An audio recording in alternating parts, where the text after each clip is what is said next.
Welcome back, everyone, for Game 2 of this best of 7 between Sentinel Gaming's competitive team. It's going to be an inter-team clan war. In the left spawning position on Newkirk City, we're going to have Brizinger, our green Zerg player. And in the right spawning position, we are going to have Kingdom, our Terran player. Going to probably just see pretty standard play, as the first game was semi-cheesy with Bubblebutt trying to go for a proxy DT shrine.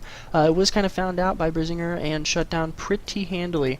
Expect Brizinger to just go for a typical 15 expand, 15 pull, 16 gas, or double 36 gas. We'll see what he tries to do. And it's probably just going to be a 1 max expand from Kingdom. It seems to be kind of favored now by Terran players. A lot of Terran players are even going CC first, because you can just put the CC right here, then put the barracks right here. You get a full wall off, and it's in plenty of time for pretty much any early pull. And at worst, you can just throw down a supply depot where the barracks would be, and you don't really have to worry about anything getting through. Just pull SCVs to repair, shut it down. And it is going to be a 1 max expand.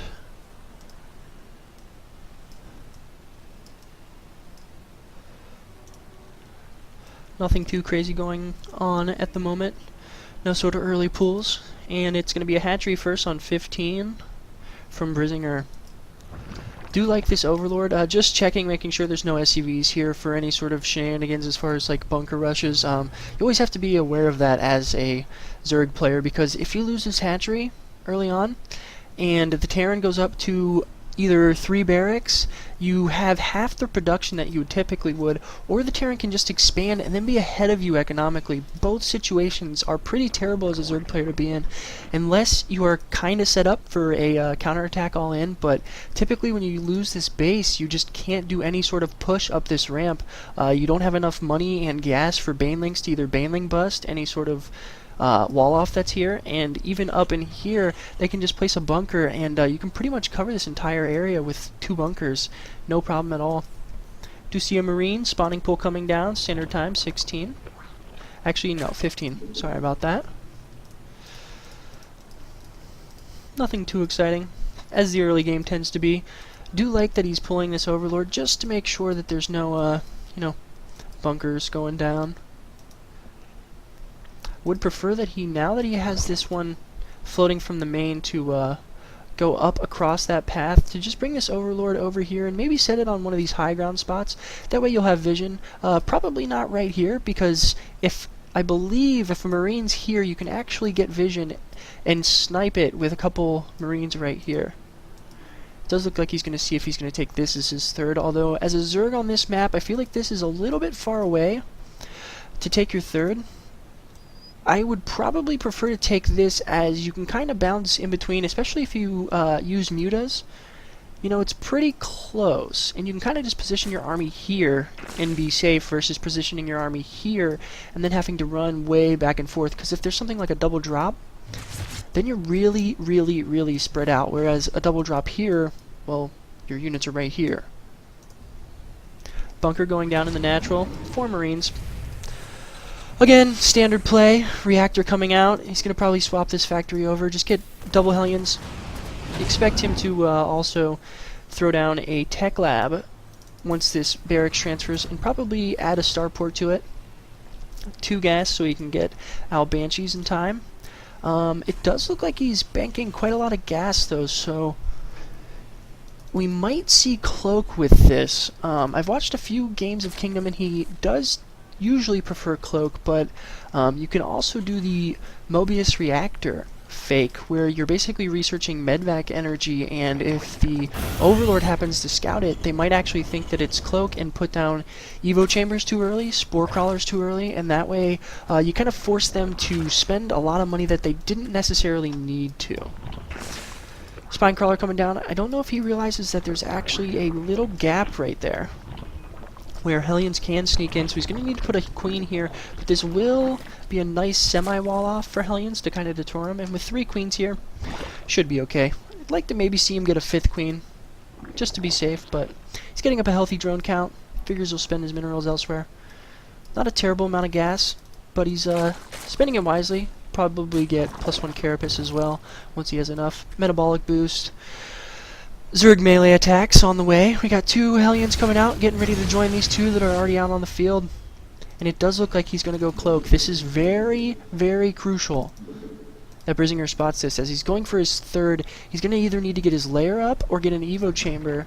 Oh, excuse me, he already has 2 Evo chambers. He is getting spore crawlers down, so it does look like he knows Kingdom's playstyle a little bit, as these guys are technically teammates, so they've, I'm sure, practiced together many a times. See a quick 3rd coming down from Kingdom, as he knows he's going to be kind of putting on pressure. You're usually pretty safe to expand if you're in your opponent's base or close to it and you know where their army is.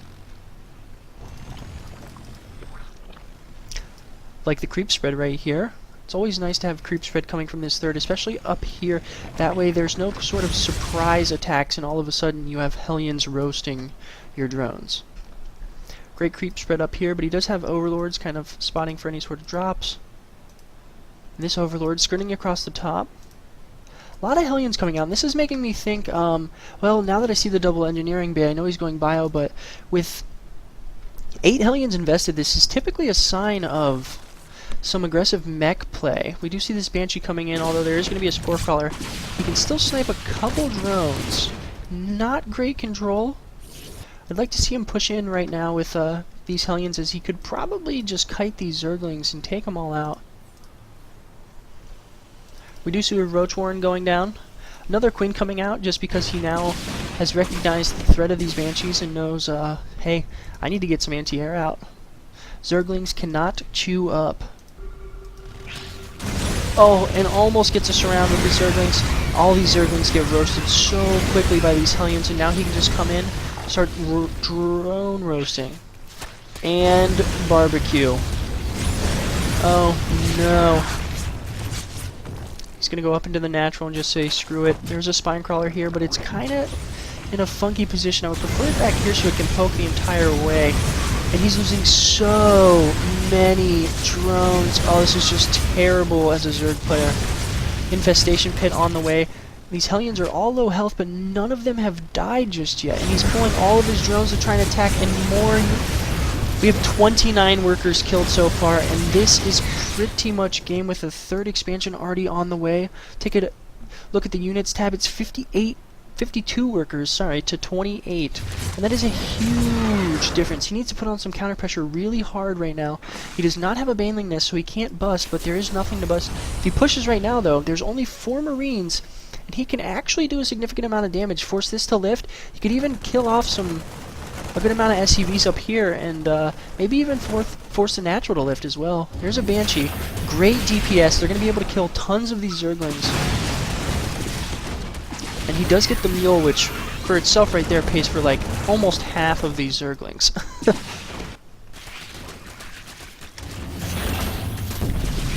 +1 on the way for the Terran player, as well as Siege Tanks, Stim, and +1 armor, Pathogen Glands, and +2 melee for the Zerg player.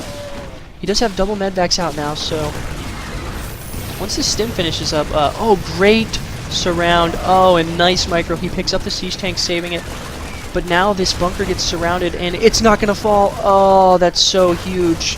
If he would have just stayed there for a little bit longer, he could have got that to fall. He does get this 3rd to lift, though, so he is able to catch back up in the drone count. As we can see, he's really starting to saturate again. This 3rd is a little oversaturated, but he does have a lot of pressure being put on, so he knows the Terran player can't really move out. So now it's 57 to 49, even after he lost 33 total drones. He's in an okay position, but it does look like he's going to the Terran player is going to possibly go for a 1-1 stim timing. Siege Tech is already finished up. He's pumping out Marines, I believe 6 at a time. Yes, that's crazy. We see missile turrets going down, as he has not seen infestors yet, although he did see the infestation pit. But I'm not sure that he clicked on it. Brizinger back up to a healthy drone count, getting guys on gas. Getting out 4 infestors. This is going to really help lock down this army. Just make sure that he can't do anything. If he can pick off a couple mules here, it's going to be huge.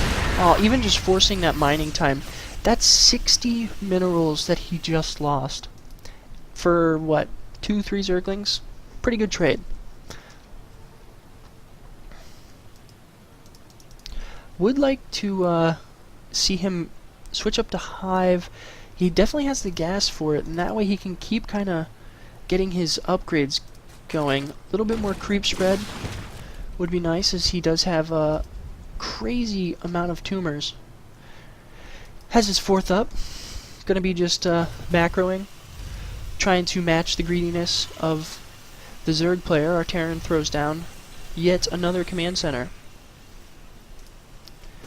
He is switching into heavy tank production. We're going to see 2 tech labs. He might be thinking that he's going mutas and trying to get Thors to thwart those away. But with stimmed Marines, especially this many, they can shred through mutas so quickly that you don't really need it. He's being a little bit over precautionary, I feel. He's cost himself a lot of money with all these turrets. I'm not quite sure I like that play. We do see pretty good macro bar here. 2-2 combat shields, great upgrade. Along with vehicle weapons level 1, plus 2 carapace coming out from the Zerg player. And centrifugal hooks, super important upgrade. Banelings without speed can get kited all day long. It makes splitting Marines so much easier and so much more effective. You just can't get that splash quick enough. Only 36 Zerglings out on the field, with 67 Marines. But these 16 Banelings can make a huge difference. Already have a 4th getting established up here, as well as a macro CC. It looks like he might be trying to take...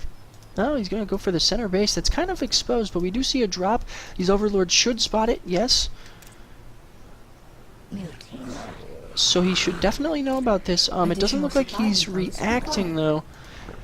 He's going to have this hatchery here, but there's no reaction. And we do see a double medvac drop at the north as well, so he's going to be putting on, oh my god, 5 medvacs dropping at once. Looks like he's going to try and hit the 3rd, the main, and the 4th, all at one time. This is some crazy ballsy play here. Stimming into the 3rd, and that's going to get cleaned up pretty easily. He did not overreact. He does need to fungal these, though. He's losing infestors like crazy. Oh no, and that drop already paid for itself, not to mention now these Marines are up here. All he has to do is stim and push forward, and he can take out so many drones. Banelings coming up. This push was pushed back, but as we can see, he's getting up his 4th and his 5th already established, and he can just macro like a beast. This boss does... Oh, this base does come down. Brizinger having some lag problems apparently, but can't always blame it on the internet. Drones being crushed down here, and it just does not look like, even with this huge swell of Zerglings and Banelings, that he's going to be able to do much. He needs to hit a counterattack really hard right now, clean up these forces, and he's going to lose that hatchery again. He's down to 2 bases versus the 5 for the Terran player, and a double drop coming down again. Spore Crawler going to take out these medvacs, but he's just losing so many drones. We have a total of 57 workers killed, 58, 60. Oh my lord. That is not a good stat for anyone. I don't care what race you play, it doesn't matter. He's going to lose another hatchery. He has almost no production, and now we see a wall of CCs, probably going to be morphed into planetary fortresses, just like this one, and I don't see him being able to do anything after this. Kingdom just playing extremely solidly, dropping everywhere, and the multitasking for Brizinger just not able to keep up. He is making a hilarious amount of Banelings right now, 35 I believe, along with Ultralisks, so he could try to counter push here before all of these planetaries get up, and he might be able to do this, but he has so many starports coming in for Broodlords, he does not know about these Ultralisks. We do see 3-3 coming up, whereas these Ultras only have 2-2, and they do not have chitinous plating. Huge mistake.